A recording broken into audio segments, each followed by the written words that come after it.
Kal Kadosh, Boker Or. I wanted to share with you a beautiful idea. Last night we gave an entire mishmar on the power of the Shabbat. Today we'll try to complement that and to add to that, which I think is something incredible. The war, this war started on Shabbat Simchat Torah. And we know in the previous Shabbatot, the first Shabbat of the year was Shabbat Rosh Hashanah. And we didn't blow the shofar on Shabbat Rosh Hashanah. And then, right, when it was already the two Shabbatot afterwards, we didn't take the lulav either. On the Chag HaSukkot, which is the only mitzvah doraita, we also didn't take the lulav. We also didn't do that when it came out. And then the third Shabbat, that was already going to be, remember, there's the first Shabbat, which is Rosh Hashanah. Second Shabbat is Shabbat Teshuvah. The third Shabbat was already Shabbat and Sukkot. And the fourth Shabbat, the one afterwards, that was already Simchat Torah.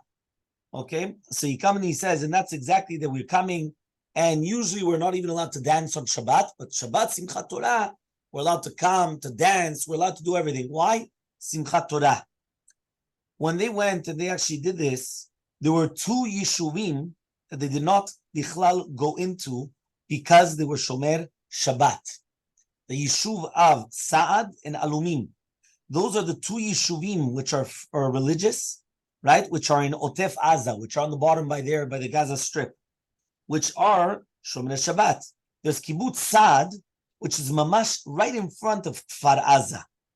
That it was very, very, very difficult, right? Even within the kibbutz. And Saad itself, they didn't go out at all. And one of the Gourmet Bitachon said, it doesn't make sense. How can it make sense that the ones right in front of each other, in one of them, they went in, they killed, they murdered, they butchered, they did everything. And the other one, nothing happened. What's going on? Or Yeshuv Yachini, which is right beside the city of Sderot. He said they were also saved. Why? Because only now, within the last week or 2 weeks, did they start closing the Sha'ar on Shabbat. Meaning there's actually a video that I could share with you that you see that they get to the Yeshuv and there's a big gate and the gate is closed and they're trying to, the gate is closed and they're trying to get in. Yeah, the same thing with Okfakim, that there were tens of people that they were killed in the Shchuna Charadit, right? The Rabbanim, they didn't even believe it. The rabbis didn't even believe what was going on. They continued hakafot, they continued tefillot, they could do nothing. Now, it doesn't even make sense. They had maps. They knew exactly where were the synagogues. They knew everything that was going on.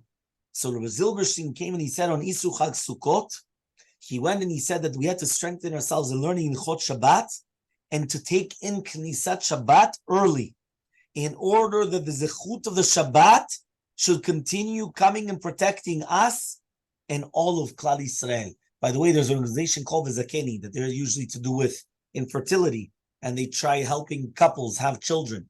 And they have more than 50,000 women that they come and they give whatever it is. I think it was started with $1 every single night of Shabbat, and then they started giving more. And that way they're able, every single week, they're able to pay for treatments for one family, right? Mamash, like one couple. Every single week they're able to do it because there's so many women that are coming, and every single night of Shabbat automatically takes out their $1 or $2 or whatever it is, and then it continues going there. So they all went and they all asked that all the women should accept upon themselves 10 minutes early Shabbat. So he said, why? They wanted 50,000 hours of extra Shabbat. You know what that is? That means basically, think about it. If you're going to have so many people that are going to accept upon themselves Tosefet Shabbat, the extra Zman of Shabbat, it's a different world. It's something completely different. So now he comes and he says, this actually makes sense. That was we spoke about on Rosh Hashanah. I think we mentioned it here as well. On Rosh Hashanah, we went and we said, right, that there's an Aruch LaNer, that he says when Rosh Hashanah falls out on Shabbat, it's either going to be the best year or the worst year. So he says, but that all depends how we are Shomer Shabbat. That all depends how we come and we keep our Shabbat. He says, Uvifrat, nowadays that we are so zukukim lezakot the Shabbat, that we need, in order that the Shabbat will be a good melitz yosher, a good advocate for us. And also to the time of Likrat Shabbat, Bereshit, that this is the time to start, because this is Shabbat Bereshit, when Hashem commands us about Shabbat. So we have to come and we have to pay attention to Shabbat. And just like Gdolei Yisrael used to say, they used to stop doing melacha even half an hour before Shekiah. Half an hour before sunset, they would already stop doing melacha. Just like the Segula of Tosefet Shabbat, that people that they start doing Tosefet Shabbat, they see wonders, they see miracles. When you come and you start accepting upon yourself, right, Tosefet Shabbat. And especially during the time of Zman Knisat Shabbat Magdim, Litchazek, to be strengthening yourselves. Also, when you're traveling, make sure you travel very early, that you don't have a problem of, right, the problem of also traveling close to Shabbat. The Imre Amet actually says if somebody's going to be Medaktek B'Tosefet Shabbat, he's going to be saying from the 4 mitot betin and from kritut. Why? Because the entire concept of death comes because of the sin of Adam Rishon that he ate from the Etz Hadat, which HaKadosh Baruch Hu says you're not allowed to eat it. The Or HaChaim HaKadosh comes and he says the entire Yisur of Etz Hadat was only for Yom HaShishi, only for the 6th day. If he would have waited until Knesat Shabbat Kodesh, he would have been mutar to eat from the tree. And then he says, and if so, now that we are coming and we're preparing ourselves to come to Yom Shabbat Kodesh with Tosefet Shabbat, it's a kapara on that sin. Because if Be'emet, he would have done Tosefet Shabbat, which means if Be'emet, it would have already been Shabbat, it would have been permitted for him to eat from the Etzadat. It was only because it was Yom HaShishi that it was prohibited for him to eat from the Etzadat. So therefore, when he comes and he accepts upon himself the Tosefet Shabbat beforehand, it's going to be permitted. So therefore, he comes and he says, that's why we're fixing, right, the concept of we're fixing the entire concept of the chet, of the Etzadat, and therefore the person is saved from death. The Sefer of Moshe Shmuel comes and he says, I'm on Moshe Shmuel Shapira, that one of his shechinim was with somebody with, he was his children. He suffered a lot in life, and it was one after another, right? That he went to Rome, and all of a sudden he disappeared, and they didn't know what happened.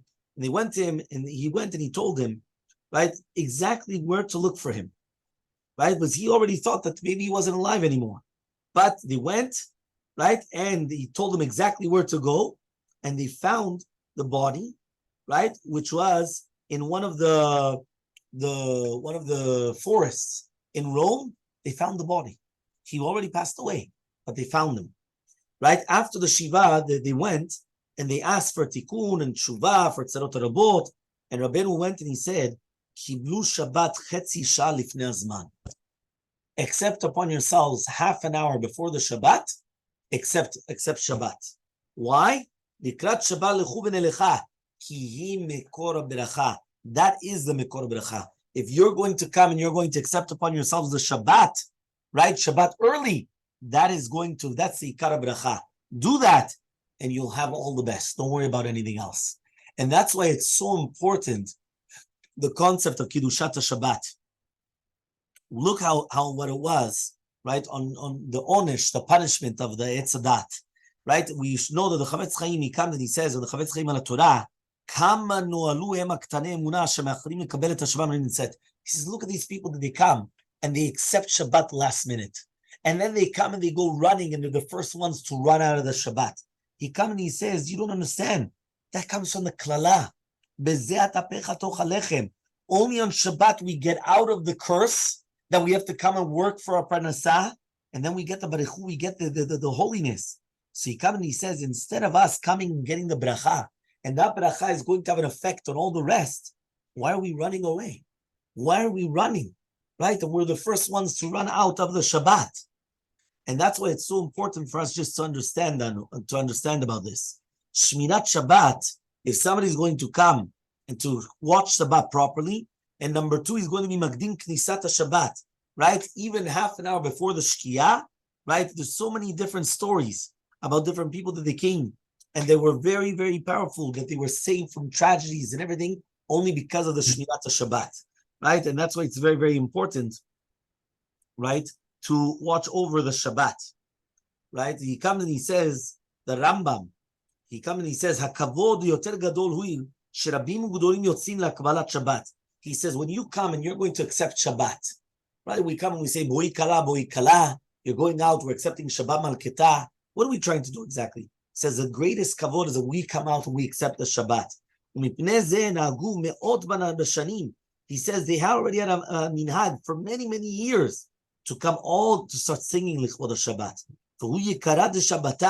That's the respect of the Shabbat. When you have a big tzibur, it's mamash a kavod Shabbat. Somebody that disgraces this and doesn't want to go to for the Shabbat, he's kilu leaving. I don't want to be with the king. Leave the king there. I don't want to be there. I'm not going to be there. So go to run, and therefore you're going to be zochet to minachala benim mitzarim.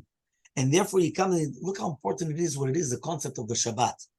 So we actually brought down, my daughter just actually told me something incredible. She told me she's in seminary now in Eretz Yisrael, and he says like this, she said that they told her in the seminary, she went and said, if you ask right now a normal person, what is the holiest day of the year? What's everyone going to answer you? No? What's the holiest day of the year? What's everyone going to answer? So we would probably say 99.9% of the people would come and tell you it's going to be Kippur. Correct or not? Everyone agrees? Yeah, but Shabbat is more because it's more often. Shabbat is holier than Kippur. So the question is, how could it be? If Shabbat is holier, right, than Kippur, so therefore, one second, what's going on then? So they actually come and they say as follows. They say, the Rabbeinu Bachiyai explains in the Chovot HaLevavot, they say, HaKadosh Baruch Hu made the world with according to what we need. So for example, oxygen. Everybody needs oxygen. So since everybody needs oxygen, HaKadosh Baruch Hu had to create an enormous amount of oxygen according to the need. Diamonds and jewels, we don't need that much. It's a luxury. So you're right, you buy your wife diamonds, you buy her jewelry, you buy her this, but it's not something which is a requirement. It's not something that you don't need like oxygen, so therefore you don't have as much. And the same is with everything. The world needed the Shabbat, and therefore HaKadosh Baruch Hu came and he made that the Shabbat is going to be every single week. But it didn't need a Kippur every single week, and therefore it was less. Now what happens is that we always come, and we always blame the not Shminat Shabbat on the people that are Mechalel Shabbat. And he says it's not true. He says, why is it the Kippur, even the non-religious, and even everyone, they'll come and they'll do Kippur? Because when they see that Kippur is so important in our eyes, they also want to run in order to do it as well. It says the same thing should be by Shabbat. Shabbat should be so important to us that they should also be running to keep the Shabbat, because they realize how important it is. You're right. This is what Mauricio brought down, that we said, that how do we see it from the punishments? Because Kippur is karet, right? But Shabbat is Segula. Segula is the highest level of the punishment. And really, Be'emet, it's the highest because that's, and not only that, more than that, the only Averah which is equal to Avodah Zarah is Mechalel Shabbat. Mechalel Shabbat, somebody that comes in Mechalel Shabbat, he's like a goy to do with the wine. Not 100%, but it's like it, which means that if he's going to take not mevushal wine, and he's going to pour the wine, that wine is prohibited. Not the bottle, right? But the wine that he poured. Whatever's left over in the bottle is going to be okay. That's the difference between him and the goy. But it's Mechalel Shabbat Paresya is like the goy in that. The same thing to do with shchita. Imagine he comes and he does slaughtering. He does shchita properly. And there's a Jew right beside him watching. He did everything properly. It's considered a nivelah. Why? It's like a goy. Which means the only averah which is equal to Avodah Zarah, parallel to Avodah Zarah, to serving idols, is Mechalel Shabbat. Why? Because the Shabbat is what's testifying that HaKadosh Baruch Hu came and he created the world. He came and the world is his, and therefore we are his servants and we serve him. And when we come, if we're going to be Mechalel Shabbat, we are in essence coming and telling Hashem, you didn't create anything. What do I owe you? I owe you nothing. Well, what does it do with me? And therefore he comes and he says, look how powerful it is the day of the Shabbat. So if you want, watch the Mishmar that I gave last night, an incredible, it was based upon the Orach Chaim HaKadosh, that the entire shiur was basically coming and saying that the Shabbat in itself is the neshama in the world. And HaKadosh Baruch Hu came and he created the world, and HaKadosh Baruch Hu gave power in the first 6 days that it should exist without Shabbat. But after that, the Shabbat is what gives life for the entire rest of the week. And he comes and he says, a Brit Milah. Why is Brit Milah specifically on the 8th day? Because you need that the baby has the Shabbat beforehand. Because if it wasn't for the Shabbat, that the Shabbat gives the nefesh inside of the human being, the baby wouldn't be able to withstand. It wouldn't be able to survive the Brit Milah. And that's why the Ashkenazim do a Shalom Zachar on Friday night. Why do we do the Shalom Zachar on Friday night? Because basically what's happening is that it comes and they're saying, look, the Shabbat is greeting the baby. It's giving it the power that it's going to be able to survive. Same thing with a korban, a sacrifice. An animal is born. We just read it on the first and second day of Sukkot. Shoru Chesed is Ki Valed Vaya. Shivat, I mean, you can't do it for 7 days. You can't bring a korban. By Yom HaShemini, on the 8th day, you could bring a korban. Mehala, right? You can bring it as a korban on the 8th day. Why is it only you could bring a sacrifice on the 8th day of the birth of an animal, not beforehand? It should pass by the Shabbat. The Shabbat is what gives the nishamai, what gives the strength and the power for the rest of the week. And that's why there's a concept of an ufruf by the Ashkenazim. Shabbat Kala. We hold Shabbat Chatan as the Shabbat after the wedding, right? But the Ashkenazim, they call it Shabbat Sheva Brachot. And the Shabbat before is like the ufruf, which is basically for the Chatan. Not for the Kala, it's for the Chatan. They come and they're misameach the Chatan. What's going on? They come and they say very simple. If you want during the week and you're going to have a wedding, the wedding that's going to be during the week is going to be influenced according to the Shabbat. So if on the Shabbat you're going to come and you're going to make the Chatan all happy and all that, that's going to have an influence on him on the wedding during the week. Because according to the Simcha that you're going to have on that Shabbat, that's going to come and have the bracha for the entire rest of the week. And the exact same thing is going to happen with bracha. People want bracha. They want to have a good parnasah. You want the best parnasah. If you keep Shabbat properly, it'll give you bracha that your job is going to be done on its own. You won't need to do nothing during the week. Everything will be done for you when you keep the Shabbat properly. When you keep it properly, that it's coming and it's doing, so all of a sudden the Shabbat works for you. You don't have to work. The Shabbat is doing it for you. Because the Shabbat gives the power for the rest of the week that you'll have bracha. More than that, since it's the center, it's actually a creation of the next week, because it's giving the next week the chiyut, the living, in order to sustain itself for the next week. It's like a new bria. It's a new creation. And now we understand why the power of the Shabbat could annul, when we come and we keep Shabbat properly, it could annul that all the rest of it could erase all our avirot. It says Shabbat is equal to all the mitzvot of the Torah. We were commanded in the Torah 12 times to keep the Shabbat. It's brought down, the Mishnah quotes it in his introduction in Yichot Shabbat. And he says, right, that it's equal to all the mitzvot in the Torah. But when you come and you keep the Torah, when you come and you keep the Shabbat, in essence, it's brought down, whether it's in the Torah, Nevi'im, Ketuvim, he brings psukim for each one of them, whether it's in the Torah, the written Torah, whether it's going to be in the prophets or in the scriptures, each one is brought down. There's a proof that if you keep the Shabbat, it's like keeping the entire Torah. And he comes and he says that when we come and we're going to keep the Shabbat, it's actually going to be Nechilat Avanot. It's going to forgive for our sins, and it has the power to annul all the bad decrees in the world. Imagine what that means. You could have any bad decree, and comes the power of Shabbat, and we're going to come and keep it 100%. It annuls everything. It annuls all the bad decrees, because all of a sudden when the Shabbat comes and we keep it properly, that gives the good, the new strength for the next Shabbat, that all of a sudden now we're able to do everything. We're able to do everything, right? Why? Because that's what we're going to be able to do. And it's so important for us just to understand that. Why? Because that's the power of the Shabbat. Hashem gave us a beautiful present, and this present has such a strength that we're able to do everything with it. We're able to mamash come, and with the power of the Shabbat, we're able to take over everything. We're able to annul all the bad decrees. We're able to have bracha throughout the week. We're able to have the protection that we need. Right? Yesh Shmirah Shabbat. When we come and we're going to, I think that I'm keeping the Shabbat. El Yishmereni Hashem, the Shabbat is actually keeping us, it's safeguarding us when we're going to come and we're going to keep the Shabbat. That's why it's so important, right? This entire concept of the keeping of the Shabbat. He comes and he says over here, right? There was a beautiful story, right? Brought down. He comes and he says it was in the middle of the Milchemet Olam HaShniya, the Second World War.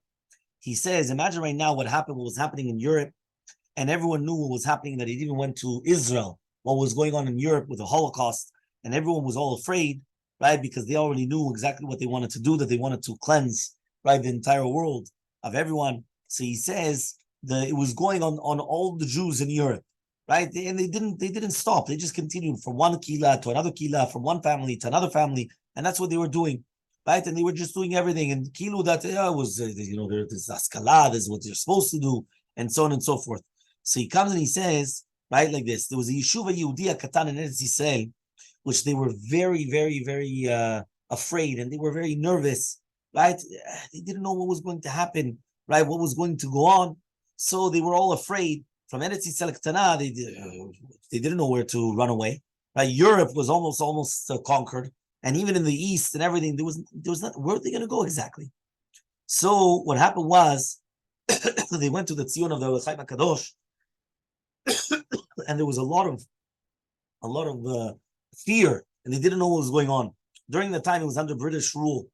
So he says, right, the British, they had no chance of standing up against the Germans if they would come in and they would do it. So he comes, it was only just a question until when they're going to come or not.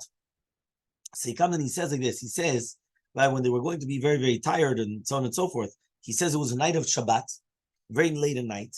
The Chassid of Shlomo Eliezer Halprin, right, he was very, very close to the Shlomka Mizvil, right, Limon Rebbe. He went and Shlomo Higia ben Musa Panav Chivrot. Uvekol, right, he comes and he tells, Shamati Omnim ki Anatzim partzut Safona, vehem shuatim lekivun Eretz. He says, we heard that they started coming north and they're coming towards Israel.